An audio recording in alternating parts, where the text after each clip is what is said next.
Eh, nahihirapan akong ano, pagka sumasakit ang balakang ko. Parang Parang namamanid yung katawan niya. Kailan pa nagsimula yan? mga isang buwan na siguro. Sa buwan na, anong ginawa niyo? May mga disgrasya ba kayo? Laglag sa mga hagdan, dulas sa mga banyo? Ano pong nangyari sa inyo? Bakit po nagkaganyan? Galing ako sa trabaho lang nito eh. Tapos parang pag-uwi ko nahihirapan ako. Galing kayo sa trabaho. Pag uwi nyo, pakiramdam nyo nahihirapan kayo huminga. Ano yung ano niya? Saan umiipit? O buong ano talaga? Parang dito sa Parang hapit. Ayan, parang hindi. Kasi meron kasing pakiramdam na parang may umiipit na hangin dito, hindi ganun. Dito talaga sa parang yung breathing talaga pigil. sa sikmura at saka sa balakang ganun. Ganon? Okay. Tanggalin nyo muna ito tayo, bigay nyo muna. Wala kayong mga ano. Sa ano pong trabaho natin tayo? Ano yung Sa action ako eh. sa construction doon kayo? Okay. Sa pagbubuhat na daan. Wala kayong mga opera? Okay.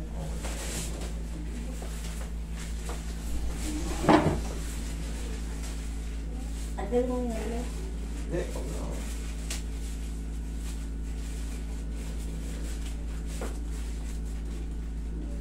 Pag ayan, normal lang. Hinga nga kayo malalim. Hinga kayo malalim. Down.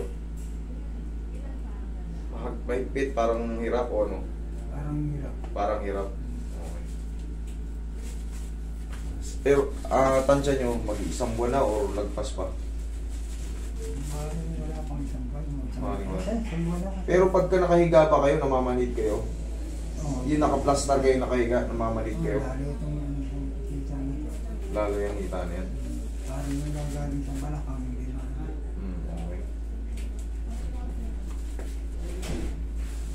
Nahirapan si tatay huminga at may nagka-ground-ground. Tayo ka tayo. Tay, pagka na-treatment kayo dito tay, kahit pa paano, huwag muna kayo mag-construction ha. Pahinga muna ha. Kasi umiidad tayo tay, baka nabigla na yung katawan nyo. Huwiga kang pati kaya. Baka, minsan kasi, ay isip natin, kaya pa natin lahat. May naman kayo, JJ. Tawagan mo ako. Tatawagan mo eh.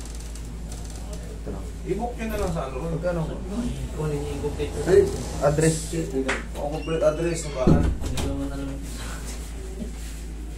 Si JJ baka tulog yun mga gabi.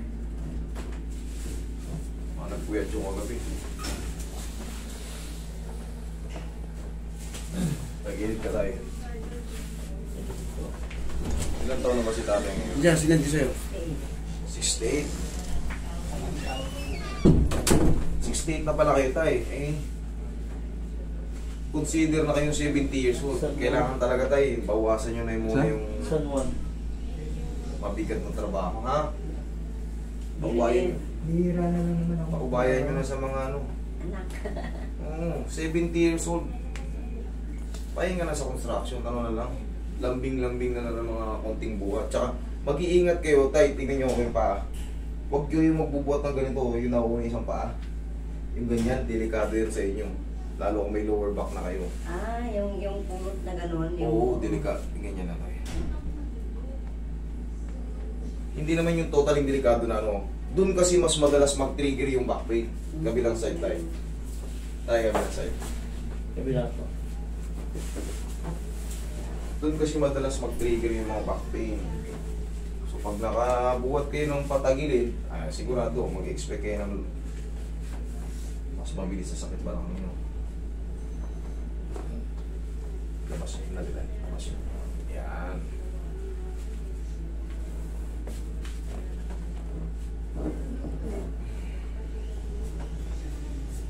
Okay, tapa kayo tayo. Tapa.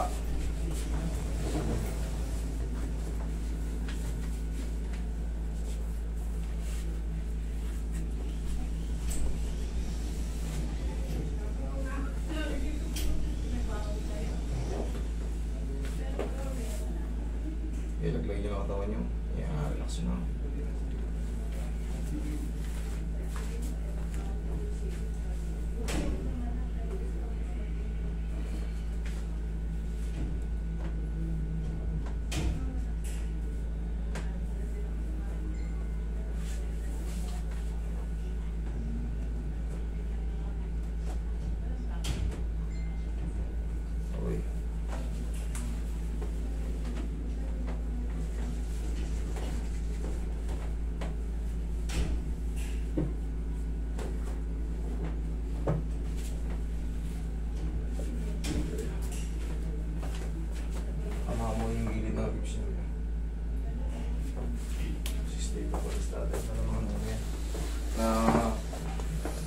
nabinat yung mga ano niya. Kasi may din yan mamisikleta ng malalayo ang lugar.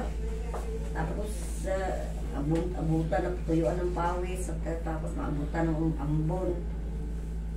Mahilig yan mamisikleta ng malayo.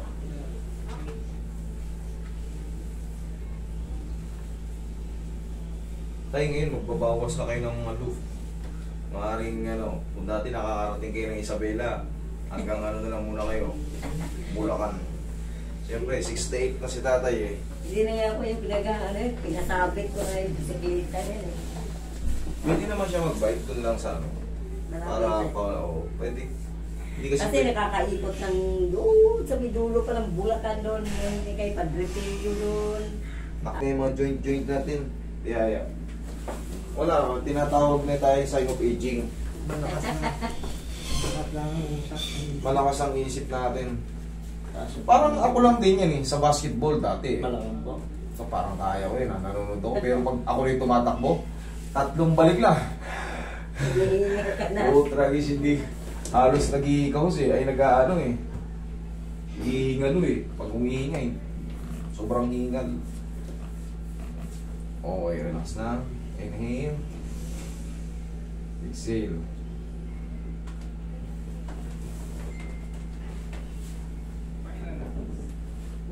Yan lang muna kayo. Nagulat lang yung mga ano nyo. Hirapan kayo ng ano. Trabaho. Pagka ano, kahit pa paano kaplusin nyo yung ano nyo. Dito nyo, yung mga ganito nyo. Malaking bagay yan kasi pagka ano, pag umiidad tayo, yung mga tendon natin, muscle natin, gumagapok. So pag may mga biglaang kilos, aray. Kailangan. Yung mga biglaang kilos, may mga aray-aray na tayo, hindi katulad dati. Kahit pilipit na. Subukan mong gumanya, magmartilyo ng ganyan. 3 pokpok ka lang, may kikirot na sa giliran mo. Ganun na ngayon. Kaya ba't ko pinatigil ko na sa ano? Sa construction. Dito na lang siya. Yan, mag-park siya dyan. Easy na lang. Hindi na rin ako nagkaano. Ano ako lang magtrabaho dyan sa Nagro. Naisip-isipan niya magtrabaho, tumanggap ng Nagwersa pa trabaho. ako. Kaya nga, Tagal na niyang hindi trabaho eh. mag-stretching muna kayo. Kaya nga eh, nabinat dyan tayo. Eh katulad yan, napahinga pala kayo ng matagal. Tapos, kumana kayo ng ano, kumuha pa kayo ng isang kontrata. O di, napuwersa kayo. Pero pag magtatrabaho kayo, hindi naman pwedeng hindi magtrabaho. Mag-inat-inat muna kayo kahit paano. Pag-gising nyo sa umaga, bumalik tayo sa dating tinuturo natin sa grade 1. 1, 2. 1, 2. 1, 2. Oo, bumalik kayo dyan. 1, 2. 1, 2. Malaking bagay yun kasi yun nga, sabi ko sa inyo, yung tinatawag na sign of aging, mga biglaang kilos, may kumikirot-kirot na agad sa mga joint. Kumbaga, yung mga tendon kasi natin, muscle, natutuyo. Nababawasan na ano. Nawawala. Kahit dati bato-bato tayo, pero pag umidad tayo, kumukulubot tayo. Nawawala. Ayaw man natin sa hindi. Pero yan ay aging eh. Lahat tayo, lumilipas ang kalakasan.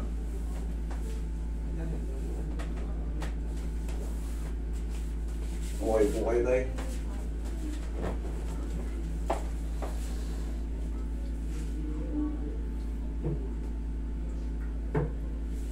O halos ano na lang eh. 70 na kayo eh.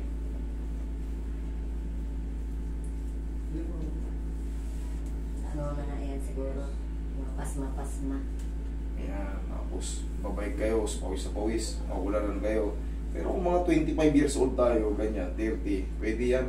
Pero pag ikaw ay 65, pataas, senior citizen na, sigurado, mag-iindahin na kayo pag uwi nyo. Tulad yan, apekto yung paghinga nyo. Pagtandaan nyo, pag naiipit ang paghinga nyo, medyo hirap kayo sa paghinga. Ito lang gagawin nyo. Itong kaliwa nyo. O yung malalim. Down. O, di ba? Ano pakiramdam? Pag nakangat siya. Medyo maluwag ng konti. O, maluwag. Tandaan nyo ito. Itong kaliwa. Yan ang magpapaaluwag ng ano.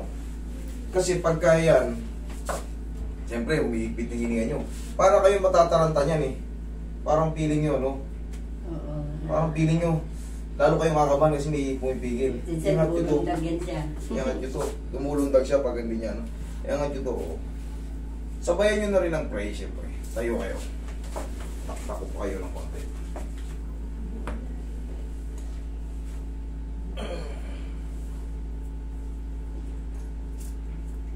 Shoot nyo. Okay, relax na. Umulan ba? Bitawan mo tayo. Ganito tayo. O, sa umaga, pagising. 1. Nga. 1. Marunong pala kayo kabila. Medyo ipagsabayin yung kamay nyo. Ganyan. Yeah. Yun. Yan. Tag-isa lang sa umaga. Upo kayo ulit tayo. O. Resting. Hingang malalim. Down. O. Inhale. Ano? Dito sa Sigmura, ano to? May pumipigil sa sigmura. Oo. Dito. Itong pumipigil sa hininga nyo. Ayan. Pero nga naman, boy.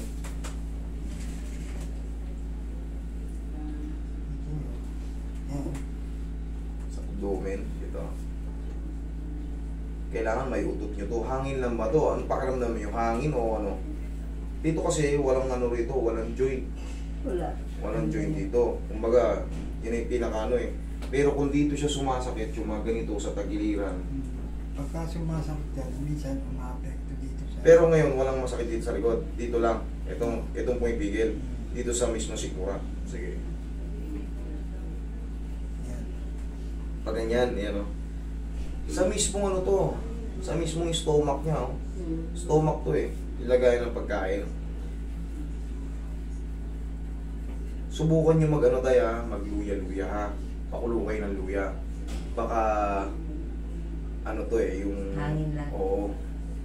Kasi ito, lagayan ng pagkain natin yan. Ayan o. Lagayan ng pagkain natin. Dito siya sumasakit. Parang pigil yung hininga niya. Pero, tingnan natin mamaya kung kakayanin mapalabas yung... Dapat pala sa kanya, yung malalambot na pagkain na lang. Baka hindi natunawan sa tatay eh. Pero, hindi.